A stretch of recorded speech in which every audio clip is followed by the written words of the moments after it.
अपने स्वार्थ के लिए और पॉलिटिकली कहीं से बेनिफिट लेने के लिए उन लोगों ने ये 21 तारीख का ये राष्ट्रीय अधिवेशन बुलाने के लिए तय किया है। कोई समाज ने गुमराह करो તમે તમારા વિસ્તારમાં કામ કરો, કોઈ સમાજ ભોળો છે અને છેતરવાનું બંધ કરો। બગદાણા વિવાદમાં આપણે કોળી સમાજની એકતા જોઈ। જો કે આ વિવાદ ખતમ થયો અને 6 મહિનાએ નથી થયા ત્યાં આખા સમાજની જે એકતા છે એ તૂટીને કકડભૂસ થઈ ગઈ છે। અમે આવું શા માટે કહી રહ્યા છે તો સમાજમાં જ બે જૂથ પડી ગયા છે અને બે જૂથ અત્યારે આમને સામને આવી ગયા છે, જેમાં એક જ પાર્ટીના બે દિગ્ગજ નેતાઓ સામેલ છે અને બે દિગ્ગજ નેતાઓ આમને સામને લડી રહ્યા છે।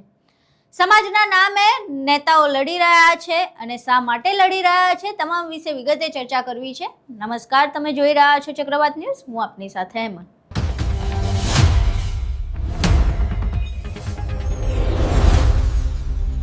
અખિલ ભારતીય કોળી સમાજના રાષ્ટ્રીય અધિવેશનથી આ આખી ચર્ચાઓ તેજ થઈ છે। રાષ્ટ્રીય અધિવેશન એક નહીં પરંતુ બે દિવસે થવાનું છે। એક 16 તારીખે થવાનું છે અને બીજું પછી 21 તારીખે થવાનું છે। હવે પહેલું જે રાષ્ટ્રીય અધિવેશન છે 16 તારીખે થવાનું છે, એમાં કુંવરજી બાવળિયા હાજર રહેવાના છે। કુંવરજી બાવળિયાએ આ મામલે વિગત પણ આપી। જોકે કુંવરજી બાવળિયાએ આ વિશે માહિતી આપી ત્યારબાદ એક નવું પોસ્ટર સામે આવ્યું, જેમાં એવું કહેવામાં આવ્યું કે અખિલ ભારતીય કોળી સમાજ દ્વારા રાષ્ટ્રીય અધિવેશન 21 જૂને પણ થવાનું છે।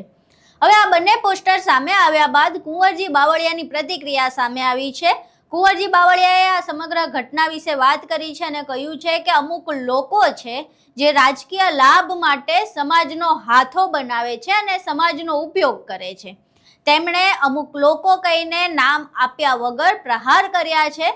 પહેલા અહીં સાંભળીએ કુંવરજી બાવળિયા શું કહી રહ્યા છે। 14 जून को दिल्ली में अखिल भारतीय कोली समाज का राष्ट्रीय अधिवेशन होने जा रहा है। महाराष्ट्र के सभी कोली समाज के बंधुओं को मेरी विनती है कि आप 14 जून को ये राष्ट्रीय अधिवेशन में आने के लिए मैं आप सबको आमंत्रित करता हूं। आपको मालूम होगा कि मैंने जो थोड़े से लोगों ने 21 तारीख को अखिल भारतीय कोली समाज के नाम पे एक दूसरा ये सम्मेलन बुलाने के लिए ऐलान किया है, लेकिन ये सब लोगों ने जो राष्ट्रीय अधिवेशन बुला रहे हैं इनमें ज्यादातर लोग अपने स्वार्थ के लिए और पॉलिटिकली कहीं से बेनिफिट लेने के लिए उन लोगों ने ये 21 तारीख का ये राष्ट्रीय अधिवेशन बुलाने के लिए तय किया है।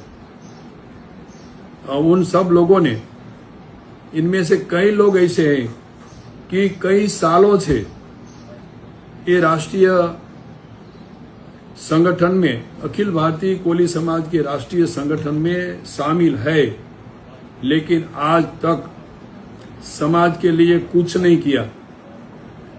चाहे गुजरात के 3-4 लोग हैं, चाहे दूसरे स्टेट में से कोई,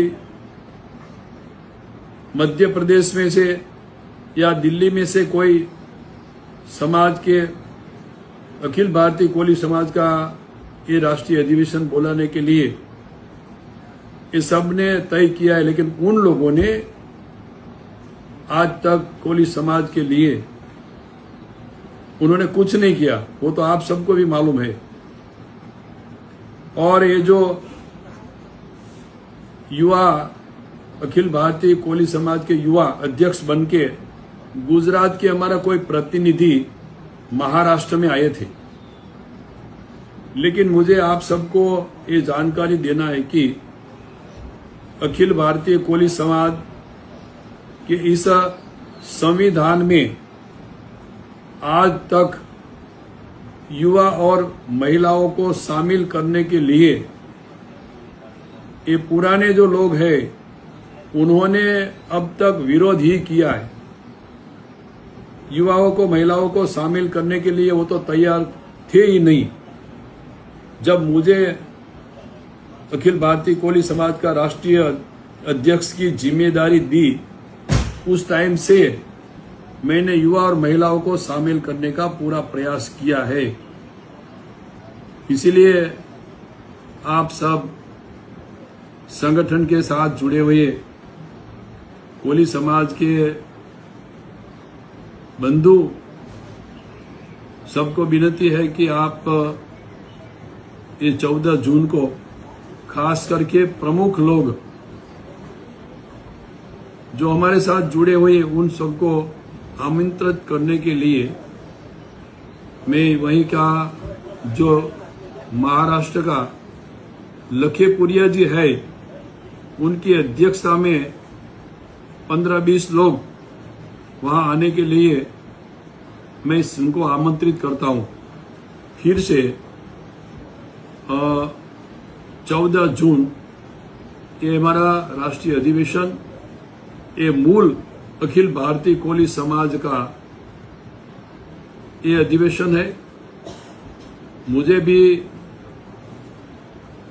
आपको मिलने के लिए महाराष्ट्र में आने का मैं सोच रहा था, लेकिन मेरे पास इतना टाइम नहीं मिलने की वजह से मैं वहीं नहीं आ पाया। तो फिर से आप सबको मैं खुद ये आमंत्रित करने के लिए मैंने वीडियो बना के आपको 14 जून को आप न्यू दिल्ली पधारे, ऐसी मेरी आप। અહીં તમે કુંવરજી બાવળિયાને સાંભળ્યા। હવે કોળી સમાજના આગેવાન એવા પ્રવીણ કોળીનો એક વિડીયો સામે આવ્યો છે, જેમાં તેમણે કુંવરજી બાવળિયાથી સાવ વિપરીત વાત કરી અને કહ્યું કે જો ખરેખર તમને સમાજ માટે કંઈ પણ લાગણી હોય કે પ્રેમ હોય તો બેમાંથી એકય અધિવેશનમાં ન જતા। જો સમાજ માટે કંઈ કરવું હોય તો આજે રાજકીય વગ ધરાવતા લોકો અંદરો અંદર બાંધી રહ્યા છે અધિવેશનના નામે, તો પછી સામાન્ય લોકોએ એક પણ અધિવેશનમાં ન જવું જોઈએ। અહીં સાંભળીએ પ્રવીણ કોળી સમગ્ર મામલે શું કહી રહ્યા છે। જય કોળી સમાજ, હું પ્રવીણભાઈ કોળી, અખિલ ભારતીય કોળી સમાજ ઉપાધ્યક્ષ। કોળી સમાજની સમક્ષ હું એક વાત મેકવા માગી રહ્યો છું કે જે આજકાલ હમણાં થોડા દિવસથી વિષયને લઈને જે રાજકારણ ગરમાયું છે, તો એમાં હું કોળી સમાજને કહેવા માંગુ છું કે એ પોલિટિક અને રાજકીય ટંટ હોય ને એવું મને લાગી રહ્યું છે। એટલે આપણને સમજ વાત મેકી રહ્યો છું કે જેમાં જાજા ભાગના જે કોળી સમાજના આગેવાનો છે ને, જે આમ આદમી પાર્ટીના છે, એટલે મારે આ બોલવું પડે છે। કંઈક સુરેન્દ્રનગર બાજુથી આવ્યા છે, કંઈક ભાવનગર બાજુથી આવ્યા છે, કંઈક અમારા બોટાદના પણ છે। તો એ મિત્રોને હું કહેવા માંગુ છું કે તમારી ઉપર કોળી સમાજે ભરોસો કરી જે લાખો રૂપિયા ખર્ચો કરીને ધારાસભ્ય બનતા હોય, એ તમને ફરીમાં અમે વિશ્વાસ મેકીને આમ આદમી પાર્ટીના ધારાસભ્ય ઉમેશભાઈ મકવાણાને બનાવ્યા છે।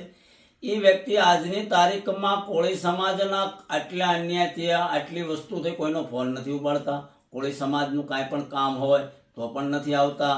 તો આ લોકોને મિત્રોને હું કહેવા માંગુ છું, જે આમ આદમી પાર્ટીમાં કોળી સમાજના આગેવાનો છે ને, ભાવનગર વાળા હોય, બોટાદ વાળા હોય કે સુરેન્દ્રનગર, એને હું કહેવા માંગુ, તમને બોટાદની પીડા નથી દેખાતી કોળી સમાજની કે તમારા ધારાસભ્ય આ 3 વર્ષથી છે અને કોળી સાથે અન્યાય થઈ રહ્યો છે, વિષયમાં પણ એ સામેલ નથી, બોટાદમાં પણ નથી, અમે દખી થાવી છે આ 3 વર્ષથી। તો પહેલા હું કહેવા માંગુ છું કે આમ આદમી પાર્ટી વાળાના કોળી સમાજના આગેવાનોને કે પેલા ઉમેશભાઈ મકવાણાનું રાજીનામું અપાવો અને પછી તમે કોળી સમાજ ઉપર રાજકારણ કરવા નીકળો। આ તો તમે તમારી પોલિટિક ચમકાવવા આવ્યા છો, વિષયનું એક બાનું લઈ અને આમાં ખરેખર તમે રાજનીતિ કરી રહ્યા છો, એનાથી વિશેષ કાંઈ નથી। તો સમાજને હું કહેવા માંગુ છું કે આમાં ગુમરાહ ના થતા, જો એમની સાચી જ દાનત હોય તો તમે અપાવો ઉમેશભાઈ મકવાણાનું રાજીનામું। આજ આટલા ટાઈમથી ધારાસભ્ય છે, કોળી સમાજની કોઈ વાતમાં બોલતા નથી, તો કેમ નથી બોલતા? શું એને પાછલા બારણે સોદાબાજી કરી છે? બહાર લાવો એની સાચી હકીકત। એટલે કોળી સમાજને ગુમરાહ કરોમાં તમે તમારા વિસ્તારમાં કામ કરો, કોળી સમાજ ભોળો છે એને છેતરવાનું બંધ કરો। જય કોળી સમાજ।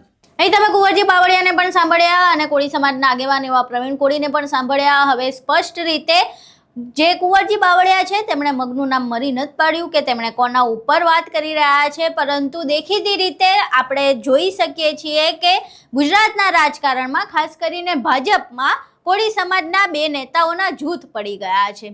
હવે જે બગદાણા વિવાદમાં આ તમામ કોળી સમાજના નેતાઓ એક થયા હતા, 15 ધારાસભ્યો ભેગા થઈને મુખ્યમંત્રીને રજૂઆત કરવા ગયા હતા, એ તમામ નેતાઓ હવે 2 જૂથમાં વહેંચાઈ ગયા છે। કુંવરજી બાવળિયા આ સમગ્ર મામલે ખુલીને બોલી રહ્યા છે, જો કે બીજા નેતાઓ છે જાણે પીઠ પાછળ કામ કરી રહ્યા છે. હવે આ જે નેતાઓ છે એ બંનેની લડાઈમાં સમાજ કેટલો પીસાય છે, બે રાષ્ટ્રીય અધિવેશનમાં કયો વર્ગ ક્યાં જાય છે અને કયા નેતાના પક્ષમાં કેટલા લોકો આવે છે એ જોવું રહ્યું. પરંતુ જે રાષ્ટ્રીય અધિવેશન છે તેના નામે નેતાઓમાં અને સમાજમાં બે ભાગલા પડી ગયા છે. હવે આ બે ભાગલા આગળ જતા શું નવું સ્વરૂપ ધારણ કરે છે તે જોવું રહ્યું. આ સિવાય એક જ પાર્ટીના બે નેતાઓ વચ્ચે આ જે કોલ્ડ વોર ચાલી રહી છે એના કારણે પાર્ટીને કેટલું નુકસાન થાય છે, શું પાર્ટીને આના કારણે કોઈ નુકસાન થાય છે? કારણ કે હવે ટૂંક સમયમાં વિધાનસભાની ચૂંટણી આવવાની છે, એવામાં ક્યાંક આ બે બિલાડી વચ્ચે ત્રીજો ફાવી જાય એવું પણ બની શકે છે. એટલે ક્યાંક ને ક્યાંક એવી પણ આશંકા છે કે આ નેતાઓની લડાઈમાં અને કોળી સમાજની જે લડાઈ છે એમાં ક્યાંક ભાજપને નુકસાન ન થાય. જોકે આખી સમગ્ર બાબત સામે આવ્યા બાદ અને જે કુંવરજી બાવળિયા છે અને પ્રવીણ કોળી છે તેમને સાંભળ્યા બાદ તમને શું લાગે છે? શું આ વિવાદ કોઈ ભાજપને સીધી કે આડકતરી રીતે નુકસાન પહોંચાડી શકશે? અને કોળી સમાજની જે એકતાના થોડા મહિનાઓ પહેલા ખૂબ જ વખાણ થતા હતા એ એકતા હવે ફરી એકવાર એ પ્રમાણે જોવા મળશે કે કેમ? તમારા મંતવ્યો અમને કોમેન્ટ બોક્સમાં જરૂર જણાવજો. વિડીયો પસંદ આવ્યો હોય તો વિડીયોને લાઇક કરજો, શેર કરજો અને અમારી ચેનલને સબસ્ક્રાઇબ કરવાનું ભૂલશો નહીં. નમસ્કાર.